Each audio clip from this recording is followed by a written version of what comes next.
สบายดีน้องชื่อลำไพพรหมสวรรค์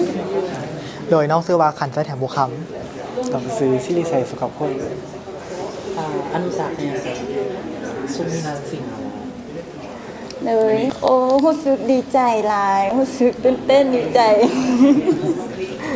โดยรู้สึกตื่นเต้นขึ้นกับน้องเพราะว่าเป็นอีกความฝันหนึ่งของเฮาที่เฮาเฮ็ดได้แล้วแล้วก็เฮาจะเฮ็ดให้มันดีที่สุดโดยการรู้สึกดีใจและตื่นเต้นพอบ่คิดเลยว่าจะได้มายืนอยู่5คนสุดท้ายที่นี่มันเป็นความฝันของทั้ง5คนเลยนะที่จะอยากมีผลงานอยู่ถึงเวทีสักครั้งนึงรู้สึกตื่นเต้นและก็ดีใจเพราะว่าเฮาความอายุ18แล้วเป็นครั้งแรกที่ได้เฮ็ดอย่างแบบนี้โดยก็รู้สึกดีใจแล้วก็ดีใจที่กล้าออกมาจากครอบครัวในครอบครัวของตัวเองเพื่อมาร้องอย่างใหม่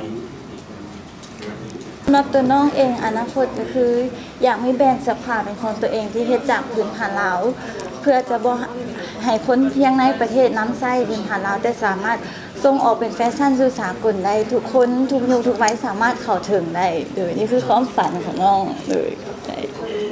โดยส่วนอนาคตที่น้องได้ตั้งเป้าไว้เนาะก็คือน้องอยากเป็นดีไซเนอร์คนหนึ่งของลาวที่ทุกคนยอมรับและก็ยอมรับในผลงานแท้ๆแล้วน้องได้ตั้งเป้าไว้กับตัวเองว่าน้องจะสร้างแบรนด์ของตัวเองให้มันดีที่สุดแล้วก็ส่งเสริมพาลาวให้ดีที่สุดแล้วน้องมีความฝันว่าน้องอยากได้มีโอกาสได้ไปเรียนอยู่ต่างประเทศเกี่ยวกับเรื่องของแฟชั่นเนาะและน้องหวังว่างานนี้จะเป็นงานที่เฮ็ดให้น้องได้เฮ็ดตามความฝันของน้องได้โดยเขาเข้าใจ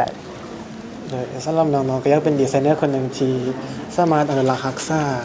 ว่าจะเป็นลายผ้าลาวหรืออนุรักษ์ความเป็นลาวไว้เนาะเพราะว่าคันเฮาบ่รักษามันก็จะสูญหายไปจากผู้สืบต่อแล้วก็อยากเป็นดีไซเนอร์คนหนึ่งที่มีความสามารถและประสบความสำเร็จในอนาคต